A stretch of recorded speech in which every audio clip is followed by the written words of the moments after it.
আসসালামু আলাইকুম। ১৬২ পৃষ্ঠার উত্তরে তোমাদেরকে স্বাগতম।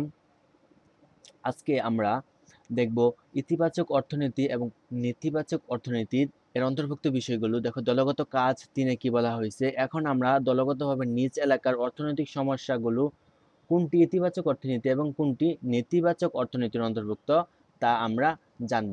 এই অংশটুকু জানার আগে আমাদের এই উপরের একটু পড়ে নিতে হবে, তাহলে আমরা বিষয়টা সুন্দরভাবে বুঝতে পারবো। নিচের পত্রিকার রিপোর্টটি আমরা পড়ে নেই।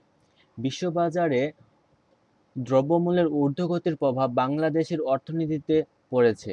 বর্তমানে জ্বালানি তেলের দাম পরিবহন জ্বালানি তেলের দাম বাড়ায় পরিবহন মালিকেরা জনপ্রতি সিট ভাড়া বাড়িয়েছে। এতে করে সাধারণ মানুষের মধ্যে বিরূপ প্রতিক্রিয়া সৃষ্টি হয়েছে। এতে করে সাধারণ মানুষ বিরূপ প্রতিক্রিয়া জানিয়েছে। অন্যদিকে পরিবহন মালিকদের দাবি, জ্বালানিতেই কর্মচারীর বেতন, পরিবহন মেরামত বাবদ এখন তাদের খরচ বেড়েছে আগের চেয়ে দ্বিগুণ। তাই তারা বাধ্য হচ্ছেন জনপ্রতি যে যাত্রী ভাড়া আছে সেটা বাড়াতে। অন্যদিকে যাত্রীদের মতামত হলো, জ্বালানি তেলের যে পরিমাণ দাম বেড়েছে সে অনুপাতে ভাড়া অনেক বেশি বাড়িয়েছে পরিবহন মালিকেরা। এজন্য অর্থনীতিবিদগণ সরকারের যথাযথ নজরদারির গুরুত্ব আরোপ করেছেন।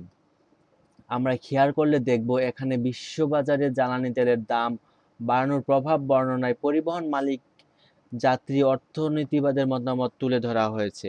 যখন জ্বালানি তেলের ঊর্ধ্বগতি এবং বাংলাদেশের পরিবহন মালিক ও যাত্রীদের অবস্থা বিশ্লেষণ করা হয়, তখন সেটি ইতিবাচক অর্থনীতি। অর্থাৎ যখন জ্বালানি তেলের ঊর্ধ্বগতি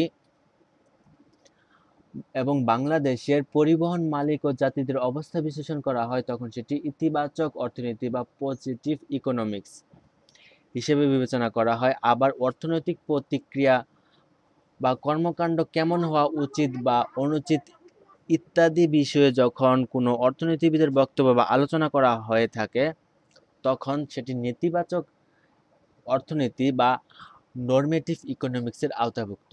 অর্থাৎ অর্থনৈতিক প্রক্রিয়া কর্মকাণ্ড কেমন হওয়া উচিত বা অনুচিত বিষয়ে ইত্যাদি বিষয়ে যখন কোনো অর্থনীতিবিদের বক্তব্য বা আলোচনা করা হয়, তখন তা নেতিবাচক অর্থনীতি বা নরমেটিভ ইকোনমিক্সের আওতাভুক্ত। তাই এখানে অর্থনীতিবিদরা সরকারের যথাযথ নজরদারি বিষয়ে বিশেষ গুরুত্ব আরোপ করার জন্য যা বলেছেন সেটি হলো নেতিবাচক অর্থনীতির অন্তর্ভুক্ত একটা বিষয়। এখন আমরা এটার উত্তরটা দেখব।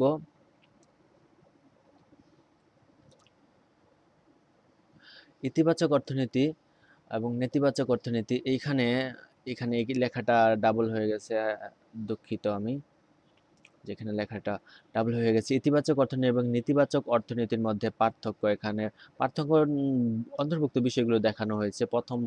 প্রথমটি হলো ইতিবাচক অর্থনীতি অসম আয় বন্টন, বেকারত্ব, কৃষির শিল্প উৎপাদন ক্ষমতা।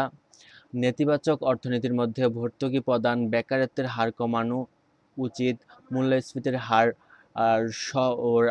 হার রাখা উচিত, সহনীয়। তো এই ভিডিওটা এই পর্যন্ত। পরবর্তী ক্লাস দেখার আমন্ত্রণ রইল। আসসালামু আলাইকুম।